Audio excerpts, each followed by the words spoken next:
اعوذ باللہ من الشیطان الرجیم بسم اللہ الرحمن الرحیم۔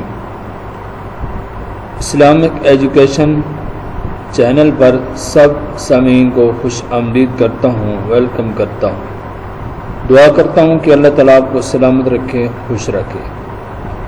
آئیے آج کے مسئلے کی طرف۔ سامعین، نماز کا اگلا مسئلہ پڑھنے سے پہلے نماز کی اہمیت یہاں سے پڑھتے ہیں۔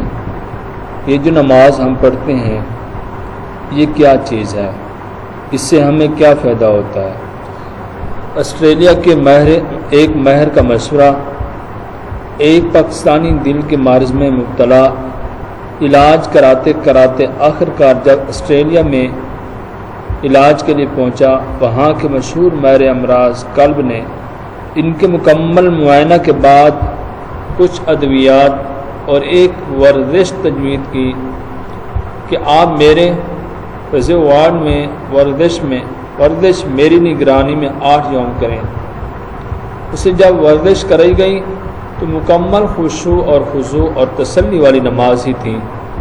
اب یہ پاکستانی مریض اس ورزش کو بالکل صحیح انداز میں کرنے لگے۔ ڈاکٹر صاحب نے پوچھا، آپ پہلے مریض ہیں کہ اتنی جلدی میری ورزش سے اچھی طرح کرنا شروع کر دیا؟ حالانکہ یہاں تو مریض 8 یوم میں یہ وظیفہ سیکھتا ہے۔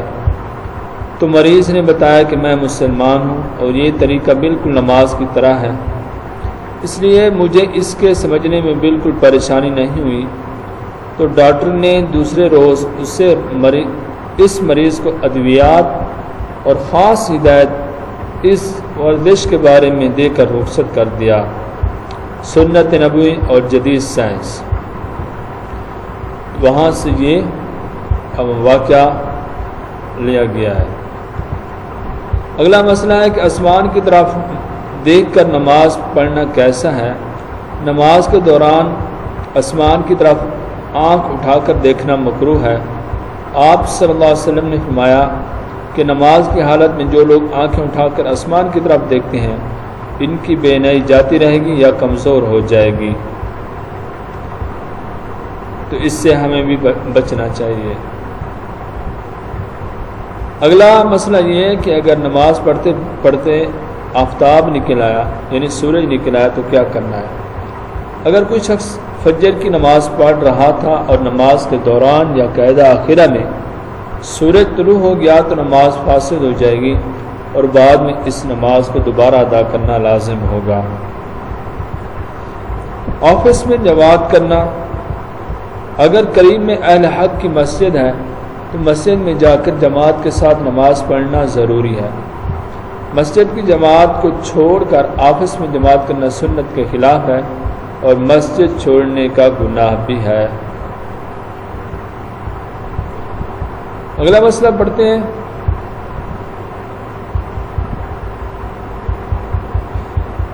یہ عربی گرامر جو ہے یہ ایک دلائل کے طور پر ایک گرامر دی جاتی ہے۔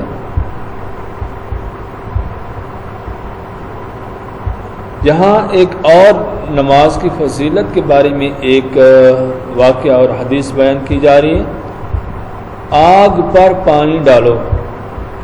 حضرت ابن مسعود رضی اللہ تعالیٰ عنہ سے نقل ہے کہ حضور صلی اللہ علیہ وسلم نے ارشاد فرمایا، جب نماز کا وقت آتا ہے تو اللہ رب العزت ایک فرشتہ سے اعلان کراتے ہیں، اے لوگو اٹھو اور جو آگ تم نے گناہوں کی جلائی ہے اس پر پانی ڈالو اور اس کو بجھاؤ۔ تو نمازی اٹھ کر وضو کرتے ہیں اور نماز پڑھتے ہیں، ان کے لیے گناہوں کی بخشش ہو جاتی ہے اور بے نمازی جیسے تھے ویسے ہی رہ جاتے ہیں۔ آمین۔ سورۃ فاتحہ ختم ہونے کے بعد آہستہ سے آمین کہنا سنت ہے۔ اگر آمین کی آواز برابر کے 1-2 آدمی سن لیں تو یہ بھی آہستہ میں داخل ہے۔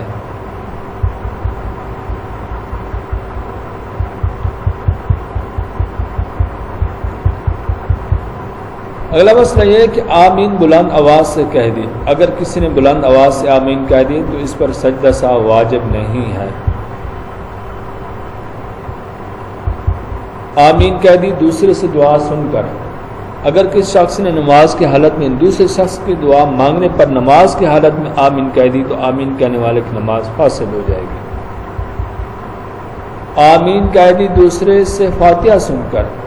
اگر کسی شخص نے نماز کی حالت میں دوسرے شخص سے سورۃ فاتحہ کی تلاوت سنی اور اس کے وَلَضَّالِّينَ کہنے پر نمازی نے آمین کہہ دی تو آمین کہنے والے کی نماز فاسد ہو جائے گی.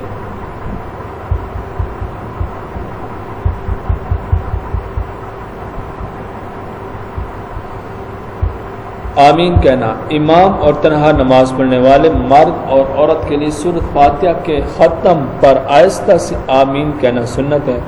اور اگر جماعت کی نماز میں بلند آواز سے قرات ہو رہی ہے تو سورۃ فاتحہ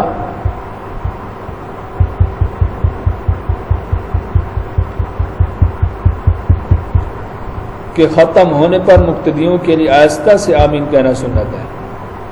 اور آمین آہستہ کہنے کی وجہ یہ ہے کہ آمین دعا ہے اور دعا آہستہ کہنا بہتر ہے، جیسا کہ قرآن مجید میں اللہ تعالیٰ کا فرمان موجود ہے.